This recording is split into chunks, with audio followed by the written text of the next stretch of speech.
Welcome to another my video di Main Psikologi Trading. Di setiap hari Minggu atau hari Sabtu kita ada analisis live trade untuk Anda trading minggu depan atau outlook market dari ide kita untuk Anda trading minggu depan.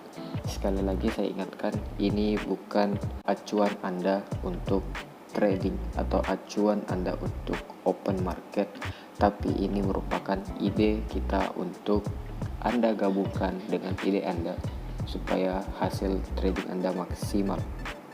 Nah, sebelum memulai video, silahkan tekan tombol subscribe yang ada di bawah dan aktifkan lonceng serta bagikan jika video ini bermanfaat. So, let's get started.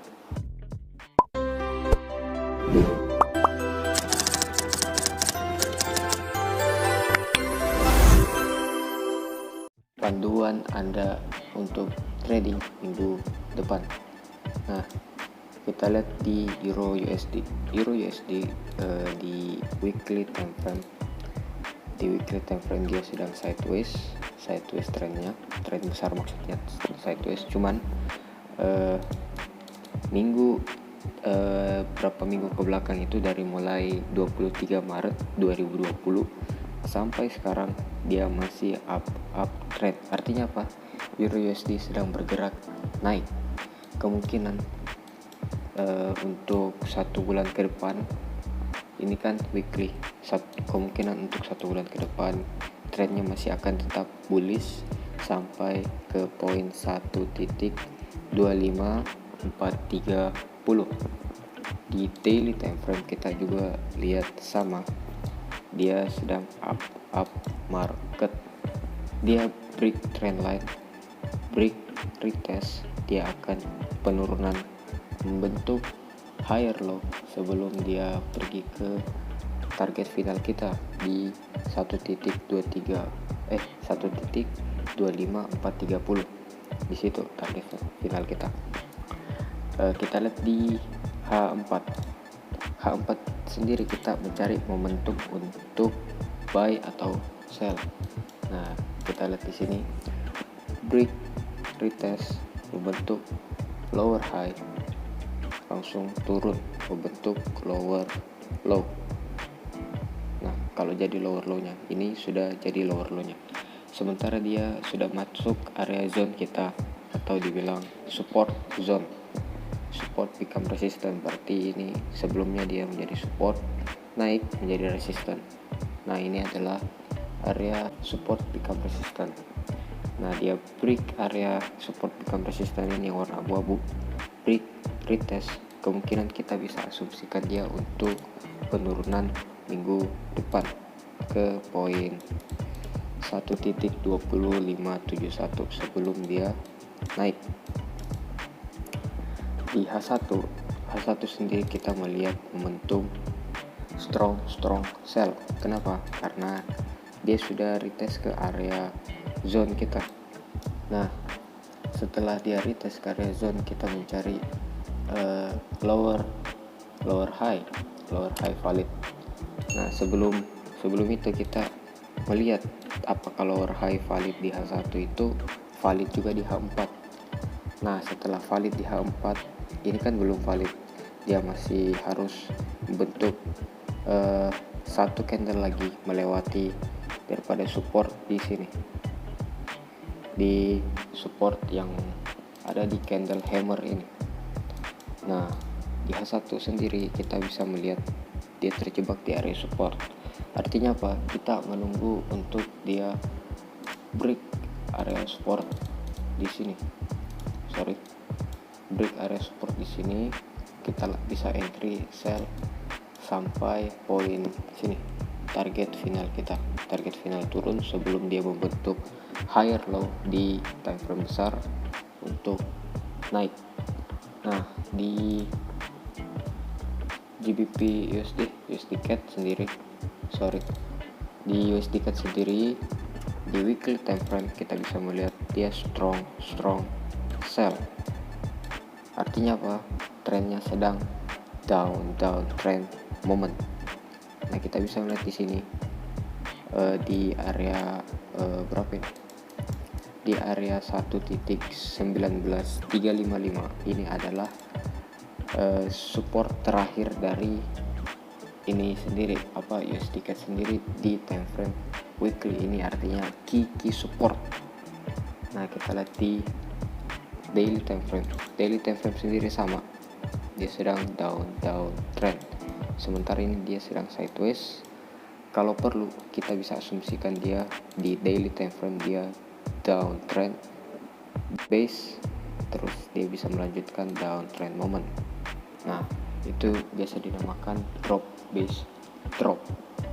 Nah, kita lihat di sini di H4. Kalau sebelumnya di daily dia sideways, H4 kita bisa melihat H4 di sini sedang sideways parah, sideways dari tanggal 10 Mei sampai sekarang. Entah itu besok Senin dia akan nge-break terus sampai area sini, area support strong buy kita di weekly time frame, atau malah sebaliknya, dia setelah break area zone ini, zone di H1 ini sebentar ya, zone H1, kita bisa asumsikan dia untuk break sampai area sini 1.19 ini, atau kalau tidak dia akan bounce kembali di area 1.20269. Nah, kita bisa asumsikan dia untuk break area ini atau dia bounce kembali ke atas. Nah, kita lihat di H1 sendiri, kita bisa melihat di ini adalah area yang bisa dikatakan area demand.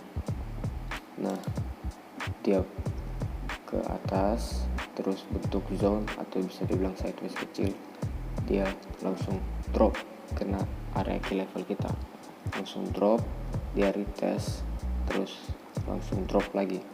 Kita bisa asumsikan ini akan down moment. Untuk outlook di USD CAD sendiri kita bisa melihat dia penurunan yang drastis kalau dia bisa tembus area support bawah kita yang ini, support weekly kita. Nah, saya bisa asumsikan kalau misalnya dia break ini zone, break retest, kita bisa entry market. Nah, kita lanjut di Aussie dollar. Aussie dollar seperti biasa kita akan melihat di time frame besar. Aussie dollar sendiri dia sedang up trend moment, up trend.